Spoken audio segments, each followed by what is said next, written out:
Hi everyone, my name is Eluloy, and I just wanted to do, I don't know, just like quick chats because I'm pregnant. Like, this is a bad intro, but whatever. The other video I did was a review of Erin Condren. I'm a teacher, and I'm also pregnant. Found out about, I don't know, 11 weeks ago? I don't know. But anyways, I wanted to do some videos because I'm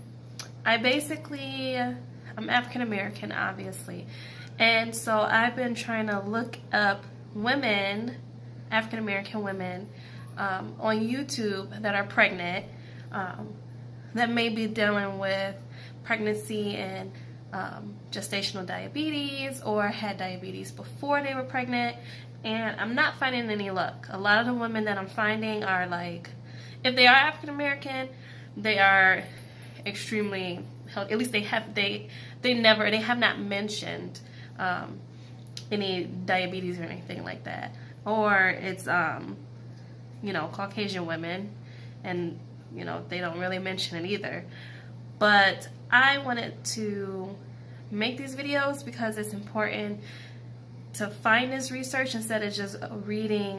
Like, of course there's Baby Center, there's the Bump, there's all these different websites you can go to and talk to women, but a lot of us go to YouTube to kind of have like a one-sided conversation to hear women talk about things. I know I have a lot, especially since I've been pregnant.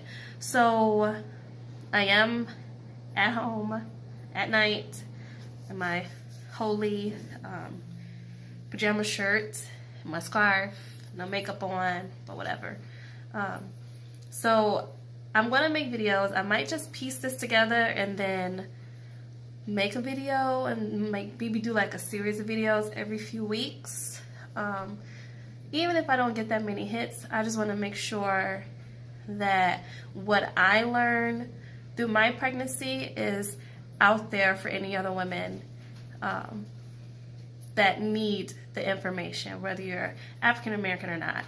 And because I said African American, I was searching specifically African American women because we have certain genetic factors that play into our pregnancies. So, like, if you're African American, you're more than likely to have high blood pressure, okay? If you're African American, sometimes we gain weight a little faster, and what I've been told, we can develop gestational diabetes no matter what our size is. It's just one of our genetic factors. So that's why I was searching specifically for African American women that were pregnant and possibly going through gestational diabetes or diabetes before they were pregnant. Now, I was diabetic before I was pregnant. So right now it is January 2019.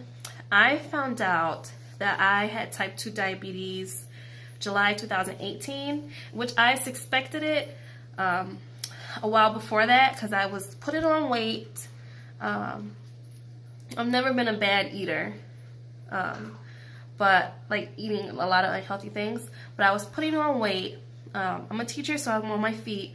My feet were so swollen some days after work, like even during work or just waking up. Sometimes my feet would just be so swollen. I was constantly thirsty.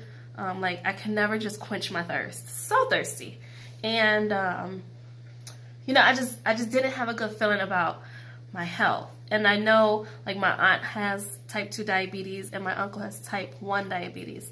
So I know there's like a little genetic factor playing into it that makes me a little bit more susceptible to it.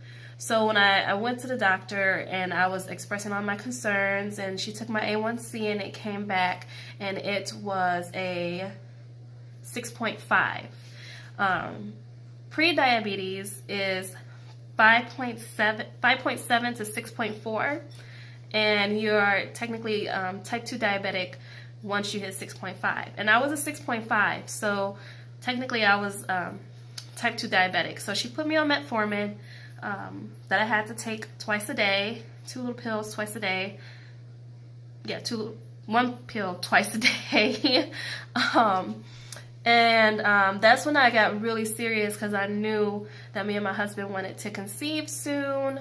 And I was thinking, we were actually trying before that, but we weren't getting, nothing was happening. So I'm like, this is probably why my body is kind of telling me, you know, it's not ready, it's not prepared to carry a child, it's not healthy enough to carry a child. So I got super serious, joined a gym, got a gym membership, started working out.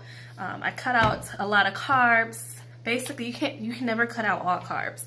So I cut out pastas and rice and starchy potatoes. I only eat sweet potatoes.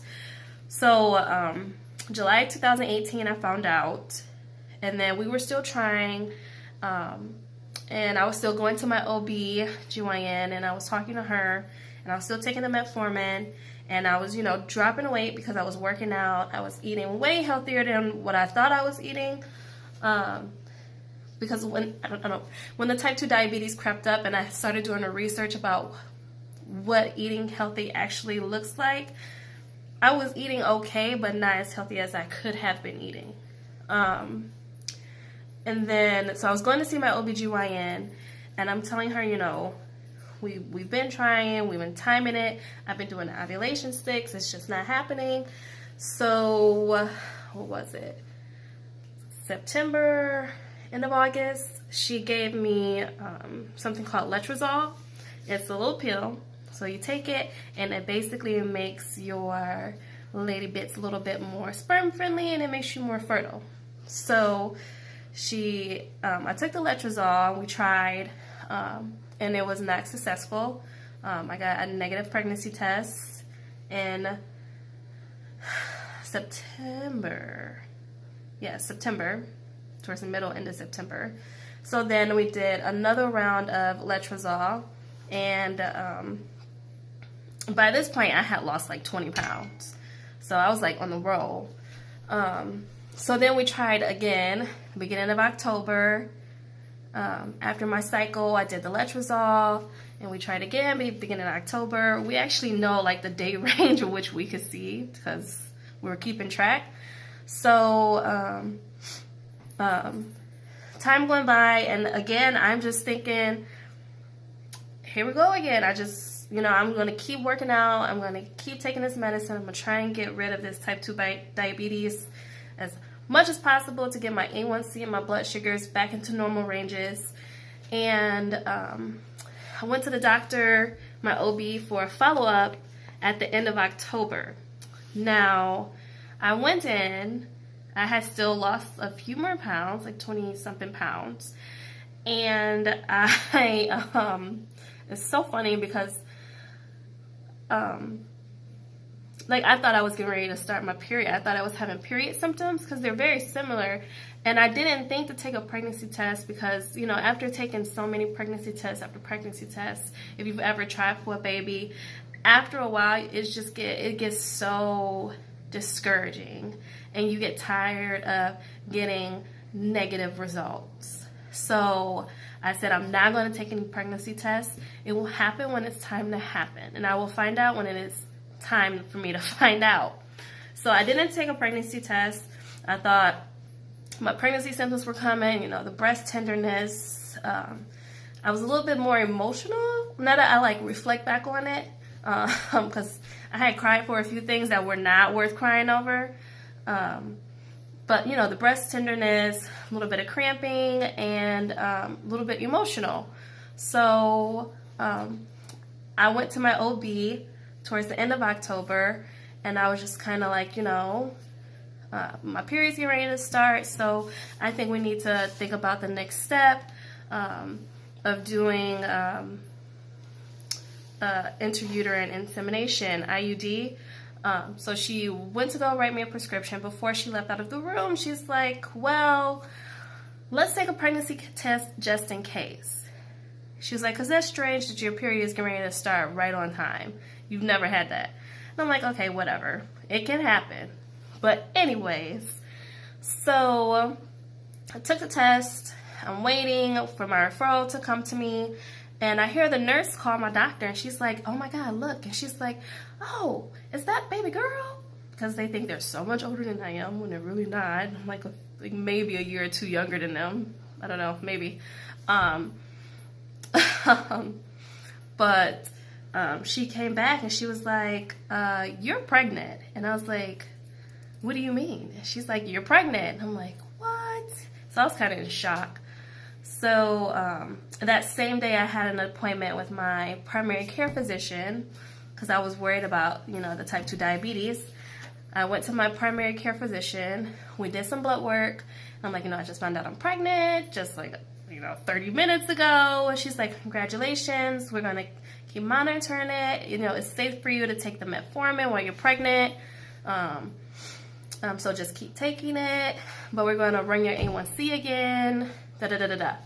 So we run my A1C a few days later, like 2 days later, because this clinic is really good with getting results back. A few days later, and she's like, your A1C is back to normal.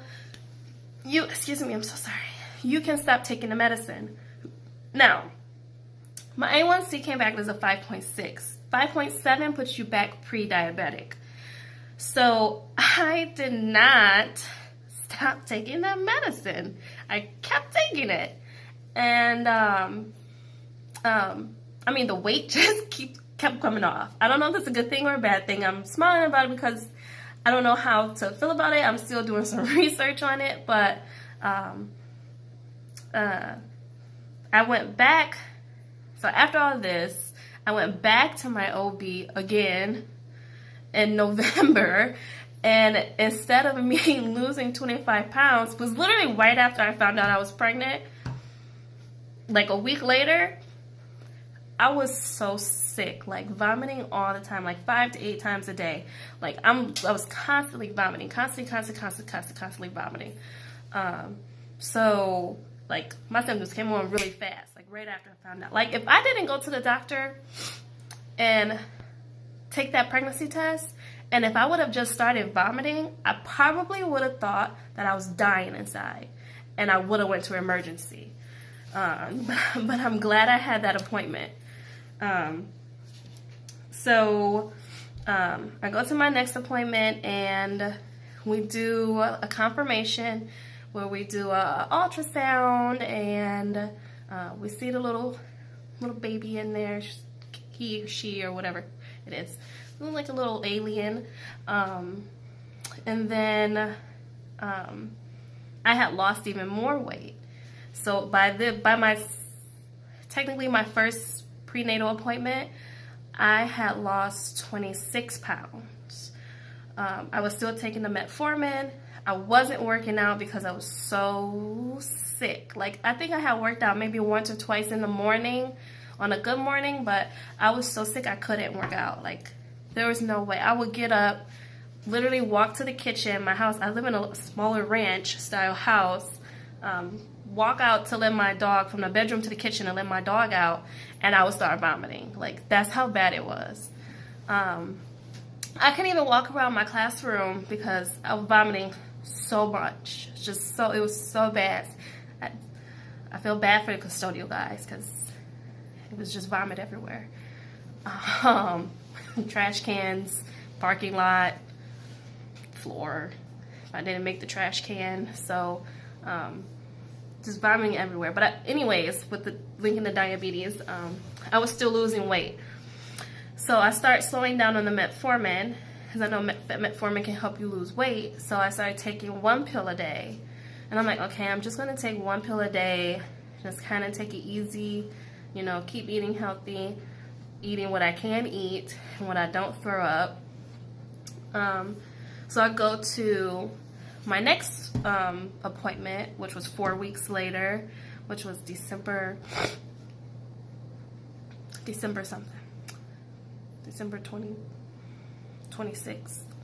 So I went to that appointment, December 26th, and what's the day after Christmas? 26th, okay. I'm not big. I mean, I love Christmas, but I'm really bad at dates. And I had lost more weight. So I went down from July being 260 to my last my second prenatal appointment to me being 231, which is a big drop. So right now, well, I ended up meeting with a high-risk specialist who I will not ever go back to again. I'm at 15 minutes, so I'll do a separate video for him.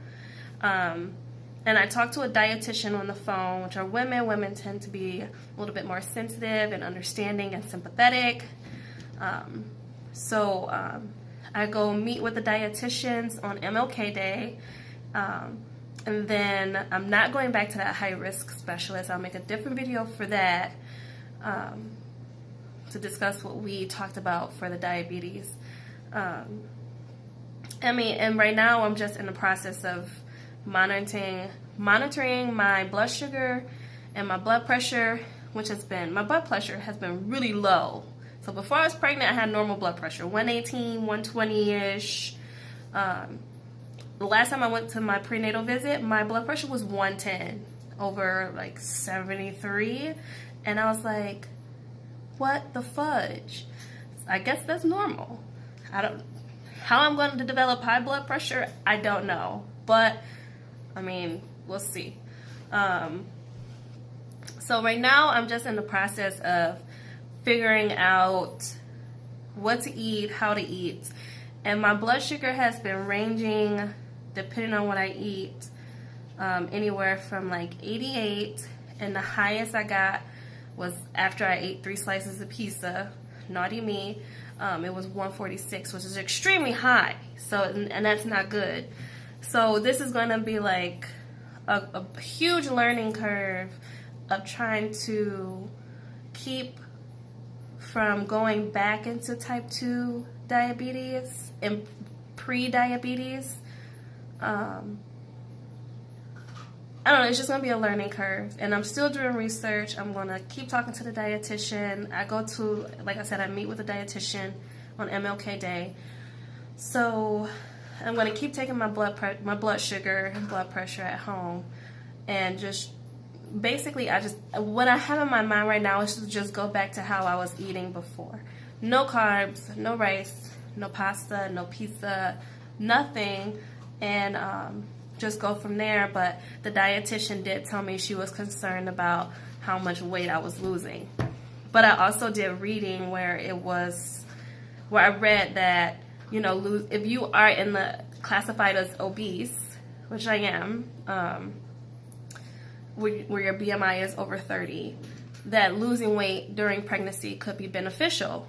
So, because you're losing your body fat, but your baby is still, as long as your baby is still gaining weight at a healthy rate, you'll be fine. But if you're losing weight, like fat weight, you know, it's beneficial for the baby. It's healthier for the baby. It's less weight on you.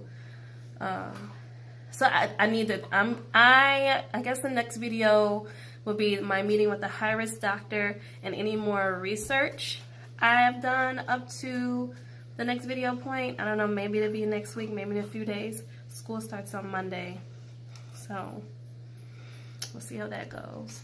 And maybe I'll get a stand because I'm holding my phone in my hand, and maybe I'll get all beautied up and like sit in my living room where it's a prettier background.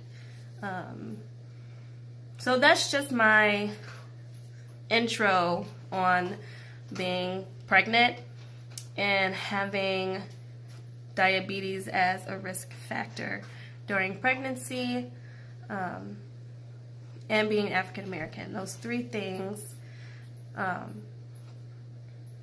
that play into our genetics. If you're not African American and you still find this helpful, I'm glad you find it helpful, because I mean, it is scary to think about all of the things that can happen when you have type 2 diabetes as a risk factor, where you can have low birth weight and health issues, big